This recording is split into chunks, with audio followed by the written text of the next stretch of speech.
Hey, I'm James from Smoking Dad Barbecue, and if you saw my outdoor kitchen and grill studio reveal along with the backyard tour, you already know a little bit of this backstory, which is when we first moved in and did our yard and built the outdoor pergola over here, a live fire feature was something that we absolutely wanted to have. And we're in an area where the official city bylaws are a little bit gray. You can absolutely cook with live fire if you're cooking every time, but in terms of recreational live fires, it's sort of, as long as no one complains, you're fine. But if there is a complaint where smoke is an irritant to a neighbor, you gotta shut it down. And so that just happened to be the case almost every time we were using our outdoor fireplace.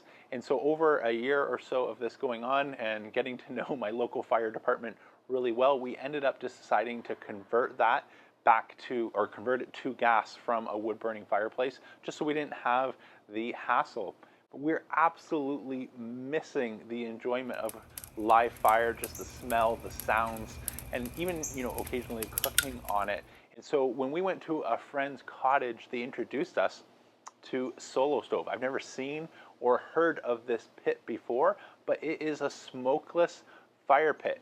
And the telltale signs of this is the next day, if you have a smokeless fire pit, go and smell the clothes that you are wearing. And so I was blown away when my clothes the next day had next to zero smoke on them. So count me as one of the converted. Following that trip, we've gone and added our own Solo Stove so we can enjoy some smokeless fires in the backyard. And after about a month of use, it's true. So we're not getting hardly any smoke or any smoke complaints. So we've really been enjoying it. But when Solo Stove heard sort of my absence of live fire cooking, they wanted to hook me up and help me try their brand new stovetop accessory for the Solo Stove Bonfire that I have. So they've sent me one to unbox and do a bit of a review and see how it performs for a live fire cook. So the last tomahawk I cooked couldn't be further from being a different method than what we're going to do today, as I had cooked it on the Kamado Classic 3 using my Grill Blazer grill torch for the entire cook. It helped power through the low and slow as well as finishing the sear. And so if you didn't see that video, the punchline is it was better than I thought, but it was really just short on the full fire flavor that I am used to. And so what I plan to do for today's cook is try using my meat hook, as I thought I could get some of that residual heat that the Solo Stove has, but there's just not enough clearance with the length of my 10-inch meat hook and a very large bone on this tomahawk ribeye to pull it off.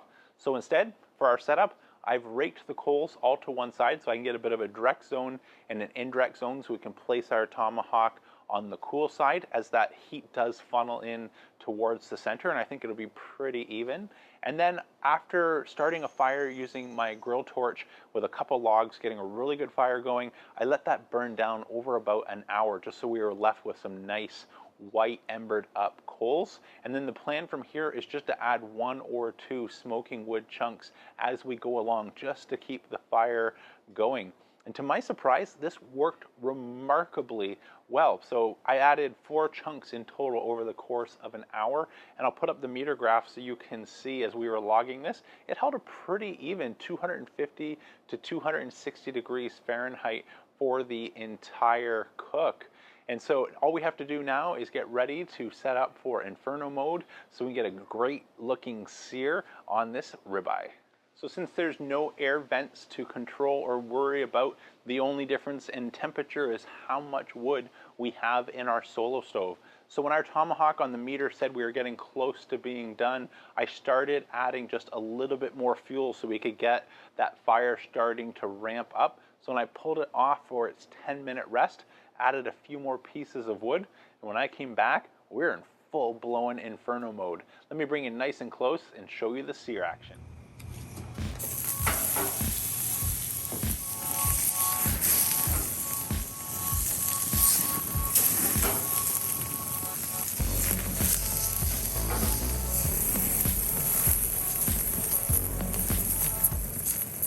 That was a lot more fun than using propane a week ago. If it tastes half as good, as half as much fun as it was to cook, I'm sure we're going to be off to the races. So let me bring you nice and close. We're gonna grab one of my Dow Strong knives, slice this up, and get into our taste test.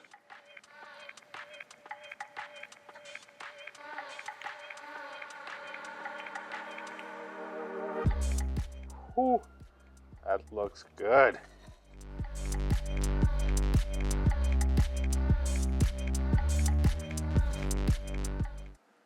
All right, our live fire tomahawk looks amazing.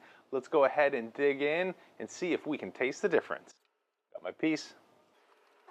Oh my word. Holy crap, that's good.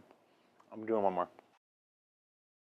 Wow, that is remarkable. Now, keep in mind, the last tomahawk I cooked last weekend was on the Kamado Joe Classic 3, where I used my grill torch for the entire cook, the reverse sear, got it up to temperature, cooked it indirect, and then seared it. And so we had none of that live fire taste. So to immediately go from propane to live fire, there is a world of difference in flavor here. So let me break down what I think worked really well about today's cook.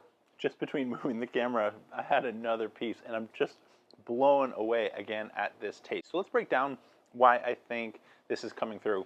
So first, there's the sweet taste of rebellion, where we are completely cooking within the rule book, since you can use live fire for cooking, and that's what we did today. So that just has a little bit of excitement built into it. But if I just park that for a second and focus on the food, what's going on here?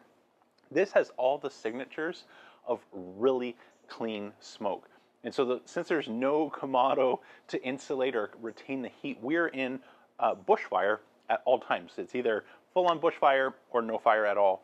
And so the way that we are managing that is just by adding a couple of wood chunks here and there throughout the cook, just to keep that fire going. And to my surprise, this held really stable. When I used the meter to log it, it shows, you know, there's spikes, but not that dissimilar to some of the cooks that I've seen, especially from you just getting started in your Kamado Joe, where you've got a few of those little spikes. But that was able to hold 250, 260 degrees, fairly evenly, adding wood chunks all the way throughout the cook. So when you just start to see a dip, add another wood chunk, and you see that spike come back up. But that is just nice, clean smoke. There's no dirty smoke. So if I was doing this, again, on my Kamado Joe grill, if you've heard me say this before, bury your smoking wood underneath the charcoal and go for a ratio of about 90 to 95% charcoal to wood, and that will help get you the same sweet smoke. The other reason I think this is just so pronounced is my last cook was using the grill torch to reverse sear and run my Kamado Joe as if it was a propane gas grill, and so the flavor of charcoal and wood flavor is just coming through so much stronger and cleaner than a week ago, that it's like, if you're on the fence and you're following this thing, you know, I've got a gas grill, should I just take the plunge and start cooking with charcoal? Absolutely. Like, it is night and day. You are not getting this on a pellet grill. You're not getting it on a gas grill with some wood chips. It is just night and day different. But back to what we can take from here, just a reminder, nice clean smoke wins the day, and a little finishing salt is always a great way to add that extra little bit of pop. This is Fleur de Sel, by the way. If you're wondering, I have some links down below to my favorite salts, and this is just a great complement to a nice ribeye like today. Anyways, that's about a wrap for today, so I'm going to sign off. If you liked this video, please let YouTube know by smashing that thumbs up button, and let me know by hitting subscribe to catch future videos, or consider becoming a member down below. I've just announced channel memberships. Until next time, I'm James from Smoking Dad Barbecue signing off. Don't be afraid to fire it up.